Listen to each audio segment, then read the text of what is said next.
Hey there, friends. Thanks for checking in. You know, when a tragedy happens in the firearm world, people come out of the woodworks to become self-proclaimed experts in the area, especially if it involves children. I was talking to somebody today and they said, did you hear about the situation where a 9-year-old girl killed an instructor?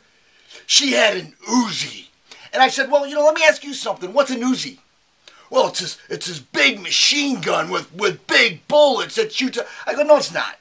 Okay, so before you even begin to talk about this, let's understand one thing. Your ignorance is being exposed. And it happens all the time when you watch the news. The news reporter, their job is to report the news, not to give their idea of what the news is. And that's what's happening with firearms. People will hear something, and all of a sudden, that becomes their reality. An example of this would be like somebody going into a 7-Eleven, buying a Slurpee, and then thinking they could run the corporation. They didn't put forth any sacrifice, any time investment, money investment, any risk. It's a completely different perspective. So you lose your authority to speak on that subject. I would never coach a sport I never played.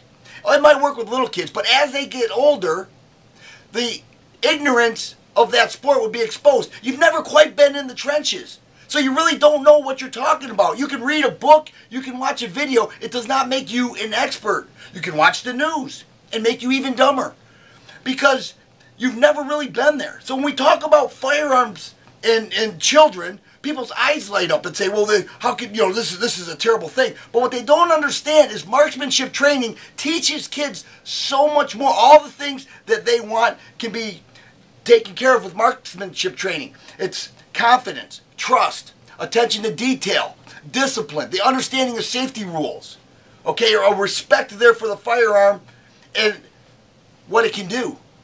Those are all good things.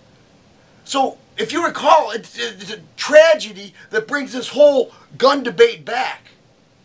And unfortunately, some of the people with the loudest mouth, with the least experience, many of these people never held a gun in their lives. And all of a sudden, they become a gun expert. Well, this is how you need to store it, and this is what you really need to do, and you need to take care of it like this. And when kids are around, they've never really done it. So they lose any authority in that case. We have to combat that.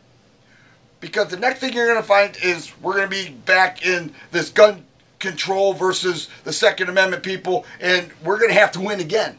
So whatever you do best, whether it's social media or making videos or writing columns, whatever you do, raise your voices to this. Speak out and be firm about it. Do not let ignorance rule the day. Because if we're not being heard, then we're not going to like what is being heard by ignorant people. If you like videos like this, please subscribe and share. I always appreciate the thumbs up button. Thanks for watching, and you guys be safe.